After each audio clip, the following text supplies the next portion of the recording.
Good morning. Happy Tuesday. Today I want to talk about statistics and data. Talk about numbers and why they matter. So if you go to our website, it's sbcanimalservices.org. There's a menu. If you're on a phone, it's in the upper left corner. If you're on like any kind of a tablet, laptop, desktop, whatever, it should be on the left side. And scroll down to statistics and reports. And on that page, you'll find a whole bunch of data reports. And you can see how they've changed over time. I think they go back to 2019, maybe. I can't remember how far back they go. But before I was here. And for a while, they were single sheets with just numbers on them. When I started, we moved to a multi-page report, which tells more of the story. For a while, I was able to also write each month like a narrative that talked about things that weren't just data, things that were being accomplished, included like a mission moment, included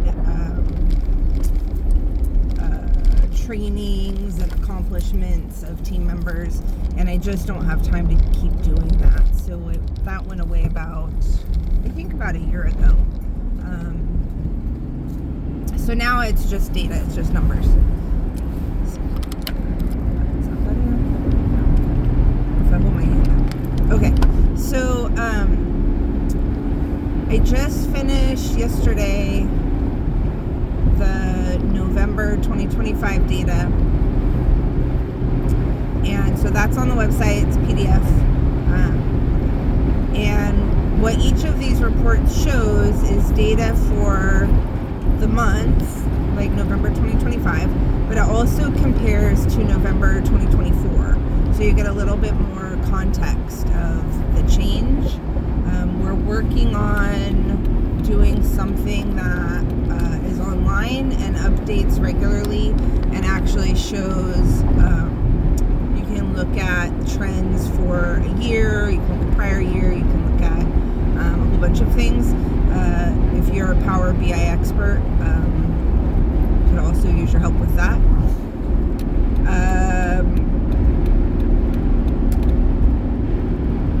So for right now, we just have still snapshots of data. So we just have 1 month at a time. So if you open that up for November, the first thing's the cover page. But then the first chart of numbers is intakes. And those are listed by intake type. So you have strays, you have born in care, you have born in surrenders, you have returns, confiscates, transfers, community cats, TNR is separate, and disaster like evacuations related to fires or floods or whatnot. And then recently we've started having safety nets. So if animals are coming in for the purpose of us housing them for their owners while their owners are dealing with a crisis, then it shows that as well. And then it shows 2024, 2025, so last year, this year, for that month. And then it has by species. The owner surrender and returns also have like a subtype, like a reason, like why did a person voluntarily give up an animal to us? Was it because they were something related to housing? They lost their housing, they couldn't find housing to take their pet, their landlord wouldn't let them keep their pet, whatever, something related to housing. There's medical things. So did they bring us, did they give up their pet because of something related to the pet's medical needs? There's behavioral. Did they give up the pet because something related to the pet's behavioral behaviors that it's showing in the house?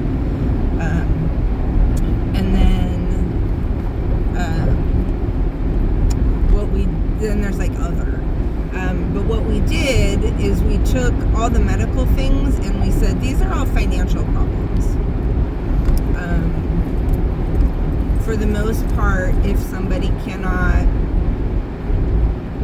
provide,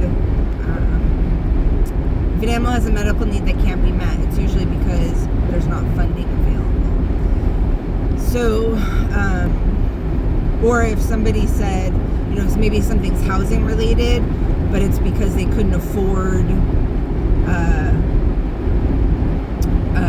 pet deposit, right? Then that's financial related. So if you look at November 2025, 1, 2, 3, we have 4 pets surrendered to us for financial reasons. If you look at November 2024, we had 10. So we've made a huge, it appears that we've made an improvement in helping people that have financial challenges related to pets. I imagine a lot of that is the work that Care for Paws and Humane and ASAP are doing, and San Ynez, and having public clinics. The good news is that we will also be relaunching, we're working on relaunching our public services, expanding them starting in January. So we'll be moving from like 1 vaccine clinic every other month or so to 2 a month. So it'll be every other, I think they're going to be on Fridays. Stay tuned for more information. And we're working on trying to figure out how to resume public spay-neuter clinics. We're looking for some funding for that because it will mean additional veterinary hours. It will mean additional clinic staff hours, RVTs and things. So trying to figure out how do we jumpstart that, and looking at using some of the Tales of Hope funding that was raised specifically to restart public services, so that public services will then become self-sustaining, hopefully, or grant funded. We've applied for a couple grants related to making veterinary care more accessible to the community. Okay, you'll also see that like returns in general are a very, very small part of our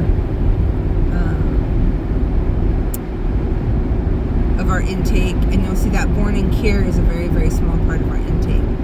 We sometimes get people who give us a hard time because we're allowing animals to be born in care, whether that's rabbits or kittens or puppies. And as a reminder, that is always at the veterinarian's discretion. I am not going to tell a veterinarian how to do their job, and I'm not going to force a veterinarian to euthanize, to basically abort viable baby animals if they don't think that's a good idea. So anyway, that's one of the things that people might contest, or you might hear people complaining about. And then on that page, there's like a chart at the bottom that shows the comparison between 2024 and 2025. Would that be far more helpful if we saw like a trend line? Yes, absolutely. We're not quite there yet. All right, so then the next page is outcomes. So you'll see a total of 2024 and 2025. Again, down the left side is the types of outcomes, and along the top is by species. So you have the live outcomes, which includes adoptions, return to owners or return to family. Return to home is really the preferred language. You have transfers to partners. You have return to the field or TNR. You have relocate, which is wildlife. If you relocate a rattlesnake from somebody's front yard to a hillside. And then you have non-live outcomes. You have euthanasia, you have died in care, and then you also have missing. So if an animal goes missing while it's in our care, it's calculated as a non-live outcome. Even though the animal left our care alive, we don't know where it went. So that happens maybe, I don't know, I think maybe like 5 times a year or something. I don't know. I feel like it's a very, very small number. Actual missing animals is like 1 or 2 in a whole year.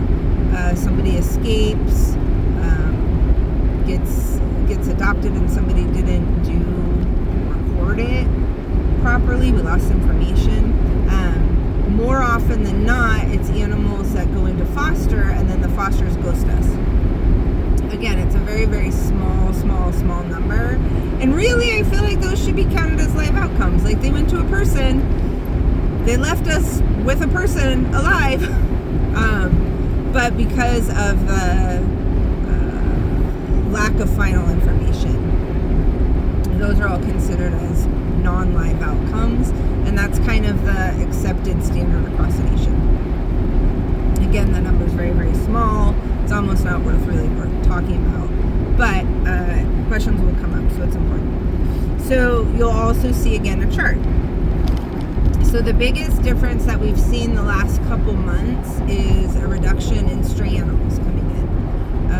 You'll see that the volume of cats that come in as stray has reduced, and you'll see that dogs has actually gone up. At least in November, dogs went up.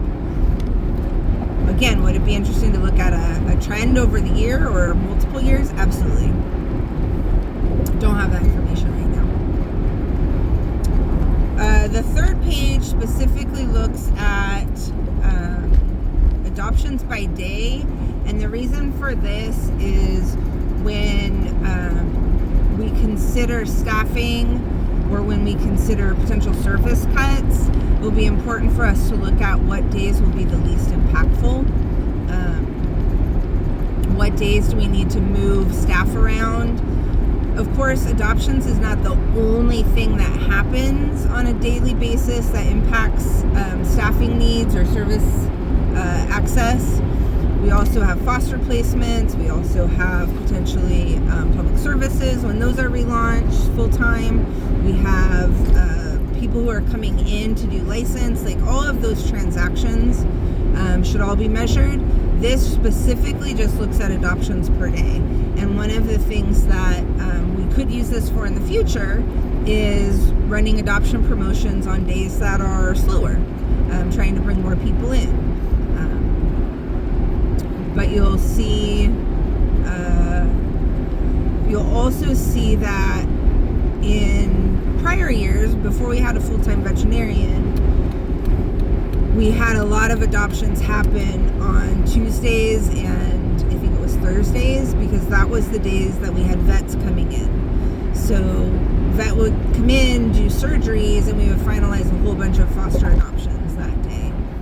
So it's important to know that anytime you're looking at data, that there is stories around it. You can't just look at the numbers by themselves without considering kind of the whole picture. The next page is non-live outcomes. So this specifically breaks down non-live outcomes for the most important part of this is the reasons for euthanasias. So behavioral euthanasias or medical euthanasias. That's important to look at to understand, like, why are animals dying in our care? Medical things, could we be doing more medically? Could we be expanding services? Could we be investing more resources to save more lives because of medical related things? Behavioral, are there things that we could be doing differently to be saving more lives behaviorally? If we had a high volume of animals being euthanized for in-shelter behavior, be indicative that we need more staff, or maybe we need behavior specific staff. Like these things help us make decisions programmatically about where we can have the most impact in life saving. Remember that we're not going to save every animal. We're not going to find solutions for every animal that comes into care. But what we pride ourselves on is treating every animal as an individual and giving them as many options as we have the resources for. So if we were to see that all of a sudden diet and cares jumped up, the important piece of that would be to look at operations shelter-wise, like what change, what could we be doing differently in the shelter? Like, did we get a bad batch of vaccines and a whole bunch of dogs got parvo and passed away?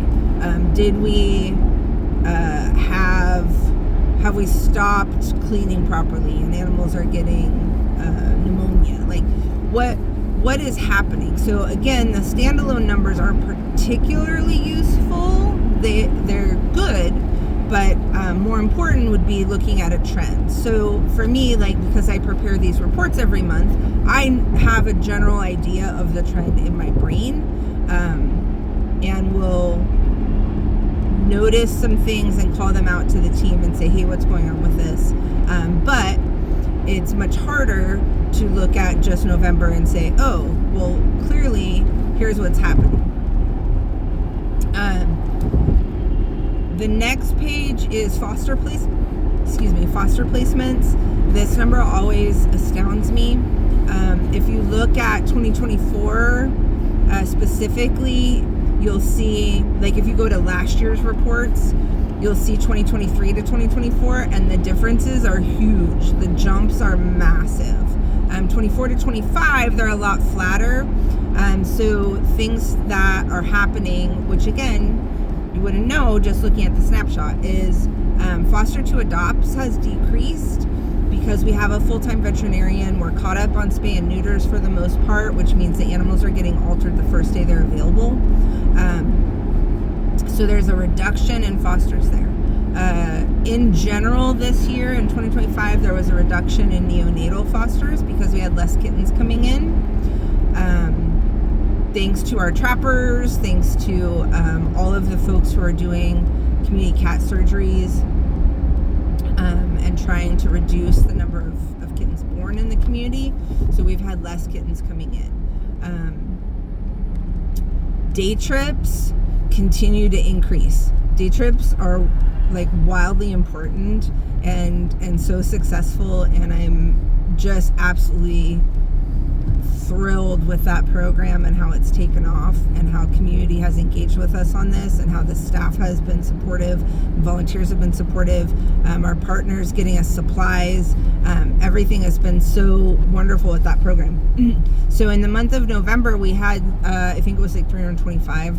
We had over 300 day trips, which is a huge number. I think it was more than 325. I think it was closer to like 400, like 370 or something.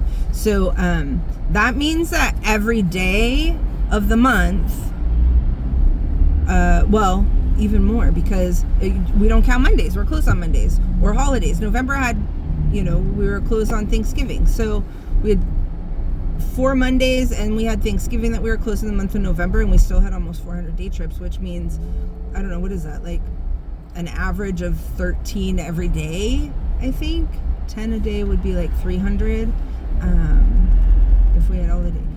15 a day, I don't know. It's a huge number. So that's really cool to see.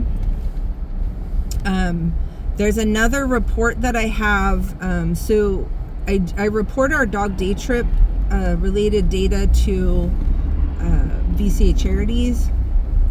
They're huge supporters of our day trip program, and I might start including that data into our monthly report, because it's like, from the day trips, how many of those dogs got adopted because of day trips? How many adoptions occurred because of day trips? How many day trips turned into longer fosters? How many day trip people were repeat participants, like that kind of stuff. How many different dogs got to go on day trips? Like, it's all data related to day trip stuff, which is cool to see. The next page is transfers to rescue partners, and this actually lists the rescue partners. And then across the top, it doesn't just break it out by species, but it looks at like types of sort of like age-related types of animals. So kind of the big bulk categories that we're interested in, like kittens versus adult cats, puppies versus small dogs versus large dogs.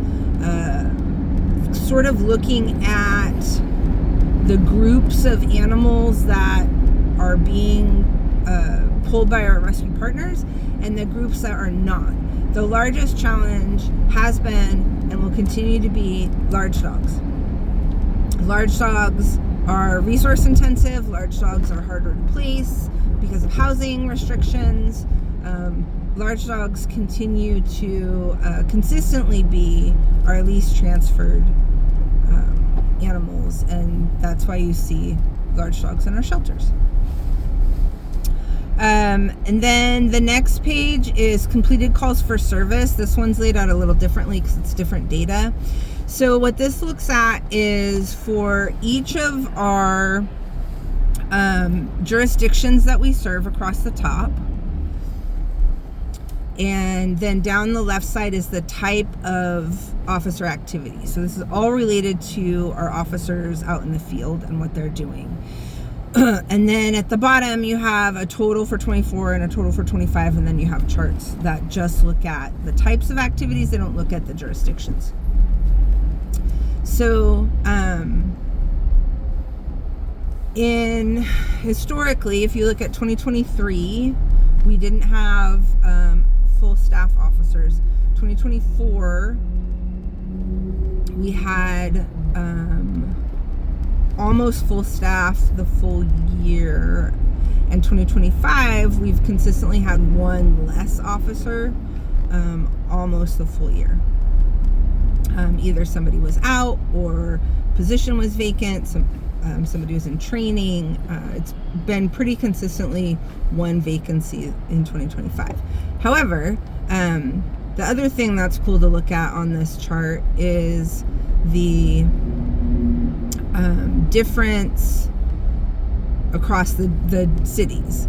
So things to think about when you look at that is the population in each of those cities, the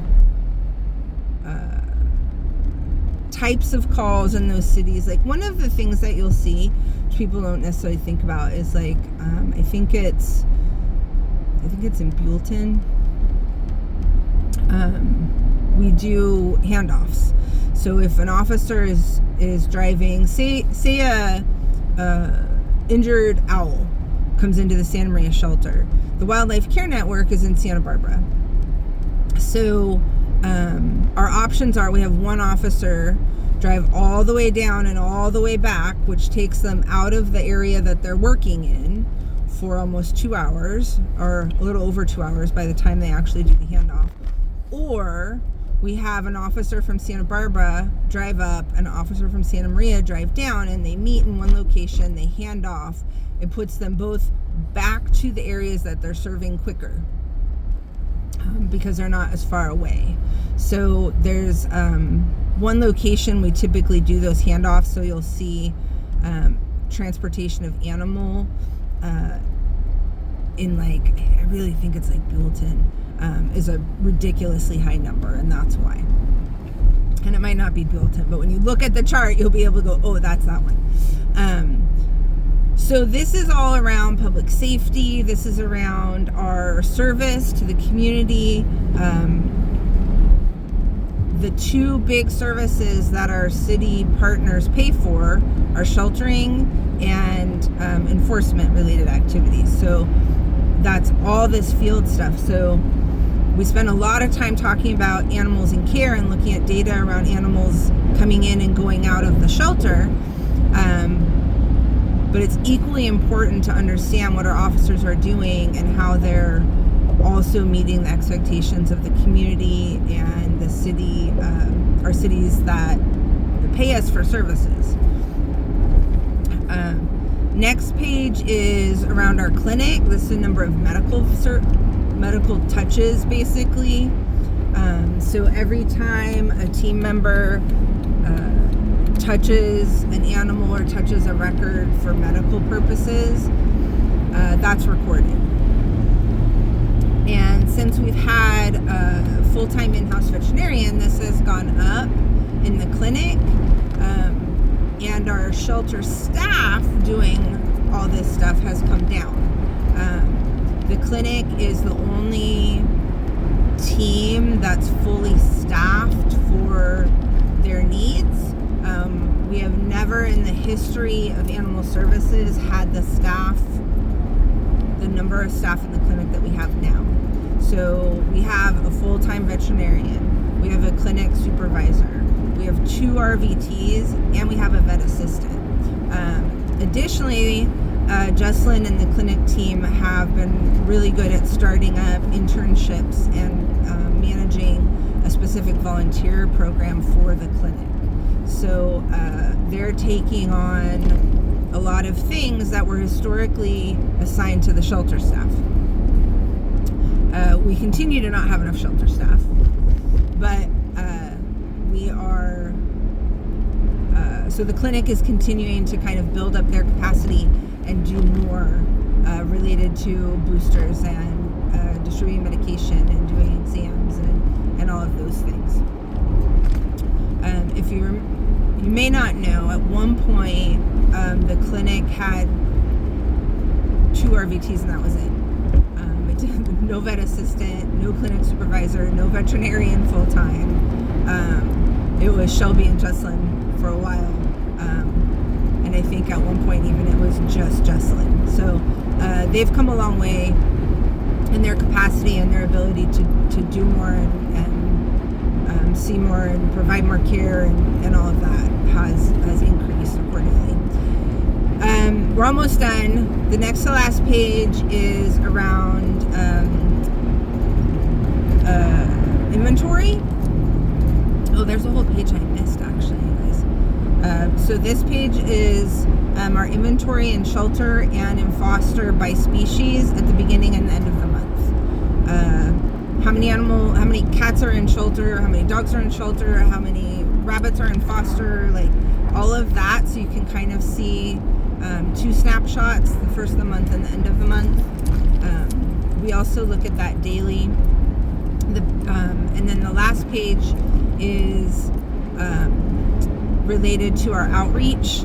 So you have Project Pet Safe, how many animals in how many homes did we provide food for, and then an estimate of the volume of food distributed based on sort of like if everybody gets 1 gallon bag of dog food, it weighs about this much, blah, blah, blah. And then volunteer hours. So volunteer hours are split up by location. How many volunteers in each location and how many hours did they do? One of the things that we're correcting that you'll notice is a lot of those hours and individuals are not assigned to locations. So you'll see like county-wide, because I don't know where people volunteered. So we're working on getting that corrected. So we'll start to see again a better comparison of by location versus just general hours. So the page that I skipped that is super important and maybe why people want to look at this stuff is our live release and save rate data. And what you'll see on there is 4 numbers for each year. So you'll see 4 numbers for November 24 and 4 numbers for November 25. And that's because there's different measurements of live release, of animal survival, I guess, in the shelter. And there's different ways to calculate it. So the first 2 numbers you see are full transparent noses in, noses out. They look at every single animal that comes in and goes out, except for some rabies vectors. So except for like bats and raccoons. animals and some things like that we don't look at. But otherwise, it looks at all wildlife. It looks at all the birds. It counts chickens and roosters and rabbits and guinea pigs and everything that comes in, regardless of anything. Live release is a measure of the animals that leave alive compared to the number of animals that come in. And save rate is a measure of animals that leave alive out of compared to total animals that leave. Those two they're pretty close, but they're slightly different. And then the next two numbers are Asilomar. So Asilomar, I don't even know when Asilomar started, but Asilomar is a nationally accepted way of counting, measuring your successful animal placement, while excluding animals that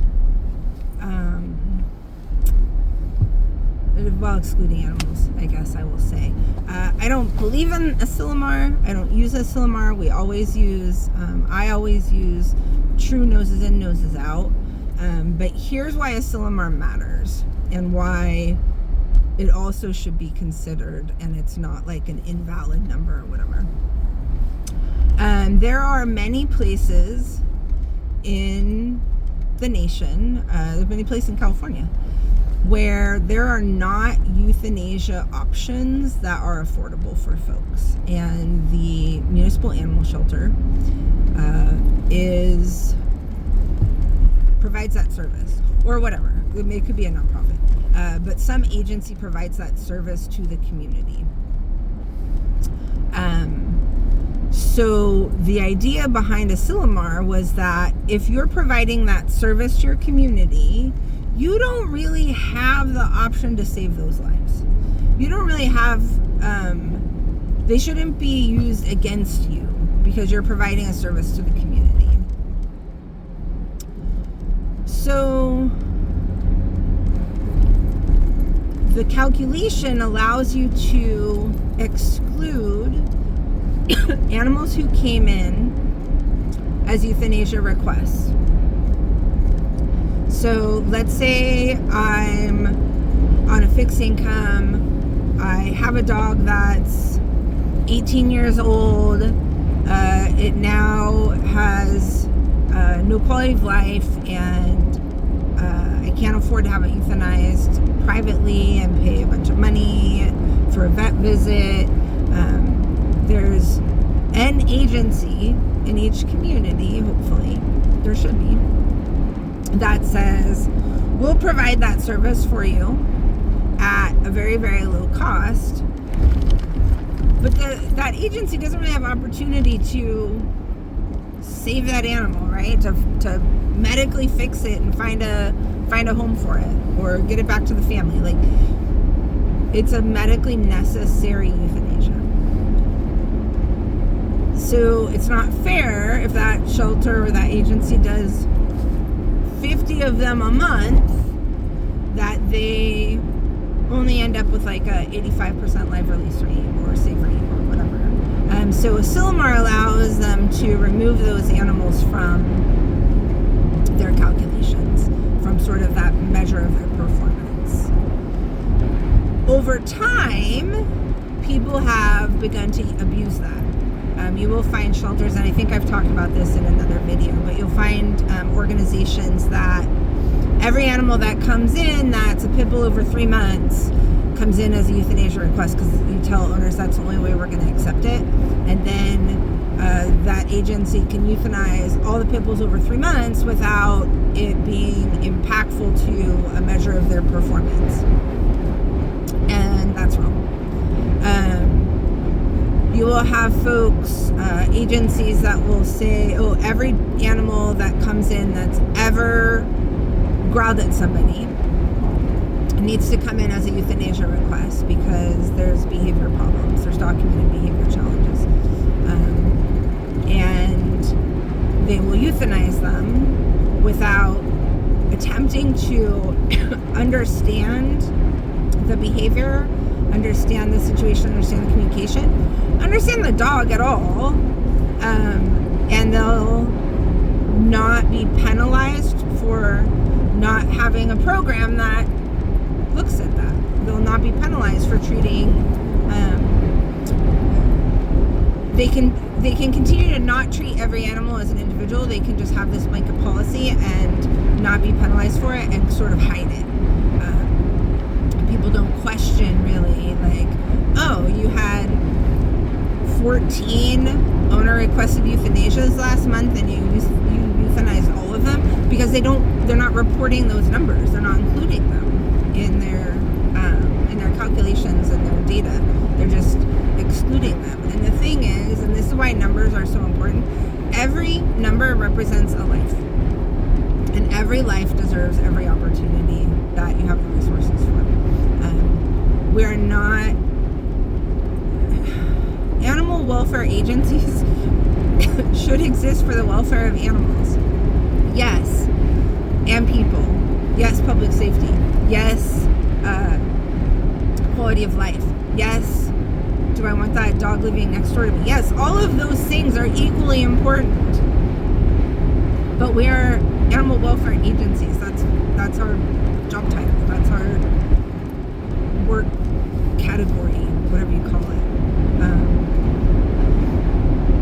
Where when you exclude animals, or when you just look at numbers without understanding or appreciating that every number is representative of a life,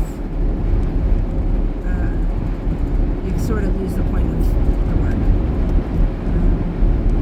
It's part of why we don't talk about just being no-kill or just hitting 90%, because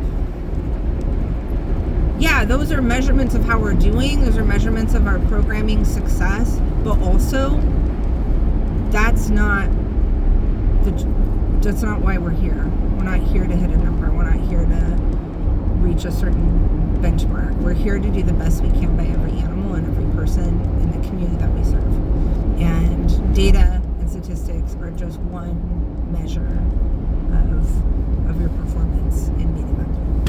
Maybe I should have started with that instead of making watch almost 40 minutes of me talking to get to it. So, this is super long. It's been almost my whole drive to work.